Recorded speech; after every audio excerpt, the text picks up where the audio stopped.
in America?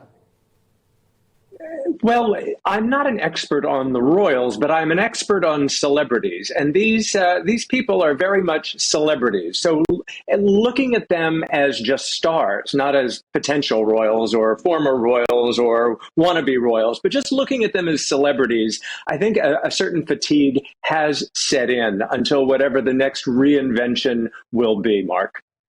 Well, yes, of course, and that's what it's all about. That's the name of the game. So, Duncan Larcombe, more pressure on this couple, all of which they've brought on themselves.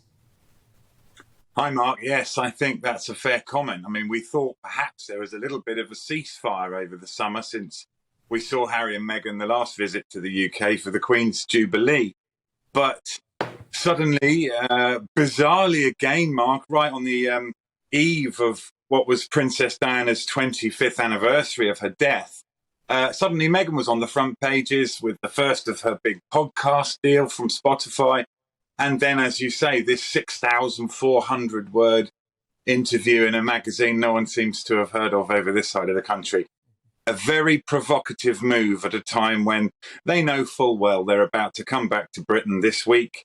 And being on the front pages seems to be something that Meghan and Harry certainly enjoy.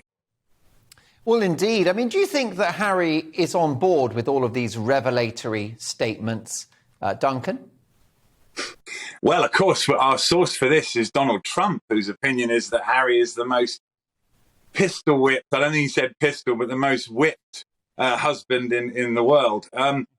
Look, I think it's a bit worrying because what we also saw in the Spotify and again in the interview she gave to the magazine was Prince Harry made 2 cameo appearances as though, you know, he just can't resist coming down from his bedroom when Meghan's working downstairs. And you sort of think, well, that's not an accident. Don't forget, we saw him in August last year juggling outside the window whilst Meghan was launching an initiative. It does begin to make you wonder what on earth Harry is thinking. He is, whether he likes it or not, he's coming across now as a bona fide puppet on Meghan's string. Mm.